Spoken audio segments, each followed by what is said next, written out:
আর এই পয়লা মাঝে ঘটনায় ছাত্র ইন্দ্রানুজ রায় সে আহত হয়। 10 দিনের মাথায় আজকে তাকে হাসপাতাল থেকে ছাড়া হয়েছে। বাঁ পায়ে ব্যথা এখনো আছে, ক্ষত রয়েছে বলে জানান ইন্দ্রানুজের বাবা অমিত রায়।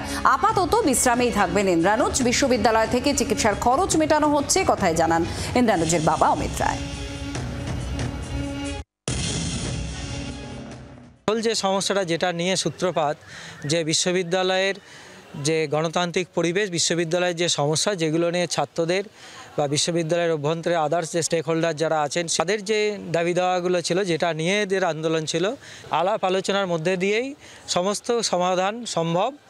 এটাই আমার আমি সবার কাছেই, ছাত্রদের কাছে অনুরোধ করব, বিশ্ববিদ্যালয় কর্তৃপক্ষের কাছে অনুরোধ করব, যারা শিক্ষক আছেন তাদের কাছেও অনুরোধ করব, যাতে বিশ্ববিদ্যালয়ের মধ্যে যাতে একটা সুস্থ স্বাভাবিক পরিবেশ, পড়াশোনার পরিবেশ, খোলামেলা মুক্ত পরিবেশ, এইটা যাতে ফিরে আসে। বাংলার আওয়াজ, বাঙালির আবেগ, জি 24 ঘন্টা।